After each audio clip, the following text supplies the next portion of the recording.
انداز کې د خوب په ذریعه سره د وحی په ذریعه سره حضرت ابراهیم علیه السلام ته الله پاک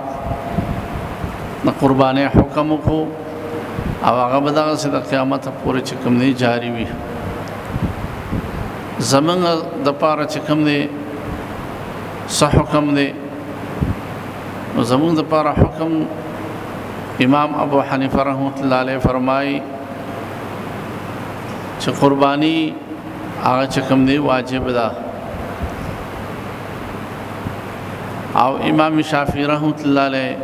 امام مالک رحمت الله علیه، امام احمد بن حنبل رحمت الله علیه، امام یوسف رحمت الله علیه او دارنګه امام محمد رحمت الله علیه هغه فرمایي چې دا سنت مؤکده ده. او بهرحال د امام ابو حنیفه رحمت الله علیه دا قول چې قربانی واجب ده، په دې باندې د ټولو نه غټ دلیل هغه دا دی چې پیغمبر علیه الصلاۃ والسلام مدینه منوره کې هغه لس کاله چې کوم دی تیر کړی دي او نو پاغي باندې همیشواله کړی دي، قربانې کول باندې همیشواله کړی دي او دو غډان به حلال ول. حضرت انس رضی الله تعالی عنہ فرمایي چې پیغمبر علیه السلام هر کال په قربانې کې دو غډان حلال ول، یو به د خپل ځان د پاره یو د امت د پاره. انس رضی الله عنه فرمایي چې زم چې کوم دی چې پیغمبر علیه السلام بسنګ کول هغه سي زم کوما، نظم چې کوم دی دو غډان هغه ذبح کوما. پای کې ترک نه راغلی. پیغمبر علیه السلام چې یو کار باندې همیشوالی کړي، لکه موږ وایو د پیغمبر علیه السلام سنت هغه ته ویل کېږي چې پیغمبر علیه السلام په همیشوالی کړي، خو کله کله د هغوی نه ترک هم ثابت وي. نو لہذا چې کله کله پرېښي وي نو دغې ته سنت ویل کېږي،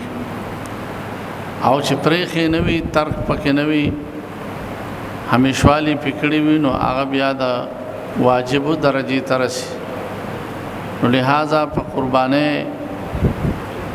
کې پیغمبر علیه السلام ترک نه دی کړی، یو کالم نه د پرېښې، هر کال چې کوم دی قرباني هغې کړې ده، دوه غډانې حلال کړې دي. او بیا په آخري کال باندې او د حجة الوداع په موقع باندې پیغمبر علیه السلام بیا سل اوخان چې کوم دی هغه د هغې قرباني کړې ده. درې شپېته اوښانې هغه د ځان سره بوتلي وو، او د دې نه علاوه حضرت علی رضی الله تعالی عنہ هغه نور اوښان د یمن نه راوستي وو، او بیا چې کله ذبح هم کول نو په خپل لاس باندې ذبح کول، او درې شپېته اوښانې په خپل لاس باندې ذبح کړو چې کومې ځان سره بوتلي وو. او دا نور حضرت علی رضی الله عنه چې کله هغې ستړي شو نو بیا حضرت علی رضی الله تعالی عنہ ته چې کوم دی حکم وکړو او هغې بیا چې کوم دی نور اوښان هغه ذبح کړه. په دې وجه باندې چې پیغمبر علیه السلام په دې باندې همیشوالی کړی دی، نو ځکه امام ابو حنیفه رحمت الله علیه فرمایي چې دا قربانی چې کوم دی دا واجب ده. هر هغه انسان چې هغه بالغ وي، عاقل وي، او دار چې کوم دی صاحب نصاب وي، مقیم وي، په خپل وطن کې وي، لہذا هغه باندې قربانی چې کوم دی هغه واجب ده. صاحب نصاب چې 52 تول سپینو زرو نه زیات چې کوم دی د سره نقد پیسې یا نور چې کوم دی سور سره ای، نو لہذا او یا کور کې کم سامانونه دي هغه په دې کې حسابېږي، په زکات کې نه حسابېږي. دا نصاب بار بار ما ذکر کړی دی. نو زکات کې د کور چې کوم څونه سامانونه دي فرنیچر دی زیاتی کپڑے دي نور چې قیمتي اسباب دي لوښي دي هغه په زکات کې هر څومره چې ډېری که نصاب نه زیات هم نو لیکن زکات کې هغه نه حسابېږي د زکات لپاره سره زر دي سپین زر دي نغدې پیسې دي او دارنګې مالي تجارت دي دا څلور خبرې دي او د قربانۍ سرسایې دپاره دا څلور خبرې هم دي لیکن د کور سامانونه هغه سره پکې شریک دي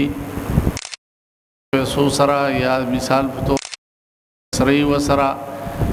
نغدې پیسې قانونو سره یوځای شي او نصاب ته رسي 52 تولې سپینو زرو قیمت ته د هغې قیمت رسي لہذا دا سړی صاحب نصاب دی د باندې قرباني هم واجب ده او په د باندې چې کوم دی سرسایه هغه پې هم واجب ده د قربانۍ لپاره چې کوم دی دغه نصاب دی چې چا سره دومره چې کوم دی مال وي هغه باندې قرباني چې کوم دی واجب ده قرباني به کوي ځکه دا پیغمبر علیه السلام چرته هم چې کوم دی دا پرېښودی